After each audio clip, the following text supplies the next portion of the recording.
Pagkatapos ng luneta, sa EDSA naman ikinakasa ang isa na namang malaking kilos protesta kontra sa pork barrel. Ang Metro Manila Development Authority o MMDA ay pinaghahanda na raw ito, lalo na't hindi ito gagawin sa isang tinatawag na weekend, kundi sa isang simpleng araw.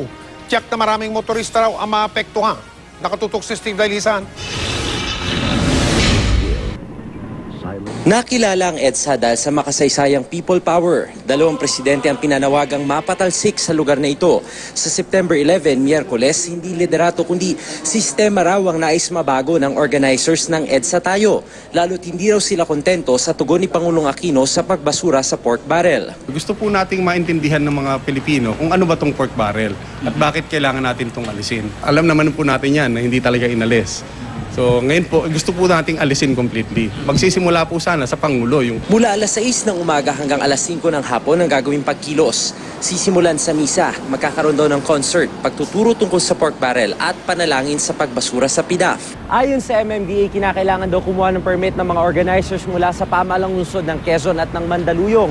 Dahil kadikit lang ng marami sa mga commercial establishments malapit sa mga naglalakiang eskwelahan at daanan ng maraming sasakyan nitong EDSA, tiyak malaki raw magiging epekto nito sa daloy ng trapiko. Lalo pat natapat sa weekday yung araw ng gagawing pagkilos. Ngayon pa lang may nagpasabi na halos 4,000 raw ang sinasabing dadalo, kaya pangunawa ang hiling ng mga organizers sa publiko. Weekend sana para kahit kung magkaroon sila ng rally, hindi cost ng traffic. Ito pa lang traffic na Wala ko po. Hindi po talaga mawawala yung inconvenience. Parang binubunot po na bulok ng ngipin. Di ba? Sa umpisa masakit Pero kung pag naalis naman po yun, maginhawa na. So ganun din po, may konting sakripisyo. We will try to minimize yung traffic, di ba? Kung meron pong mga makukonvince ng mga school na pwedeng mag-declare ng school holiday. Sa text message ni MMDA Chairman Francis Tolentino, sinabi niyang paghahandaan na nila katuwang ang NCRPO ang gagawing pagkilos. Kahit hindi pa raw malinaw ang mga detalye nito.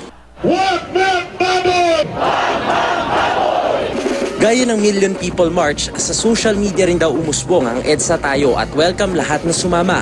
Nitong nagdaang araw, ilang text message ang kumalat mula raw sa United Nationalist Alliance o UNA na nagsasabing susuporta sila sa EDSA tayo at pinagsusuot ng asul, pula at puti ang dadalo. Pero itinanggi ni UNA Secretary Toby Chanco na bahagi sila ng pagkilos at sa kanya nagmula ang mensahe.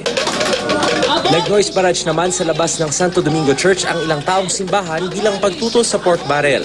Susuporta raw sila sa pagkilos sa September 11 pero may hiwalay pa silang pagkilos sa September 13 at 21. Steve Dailisa, Nakatutok, 24 Oras.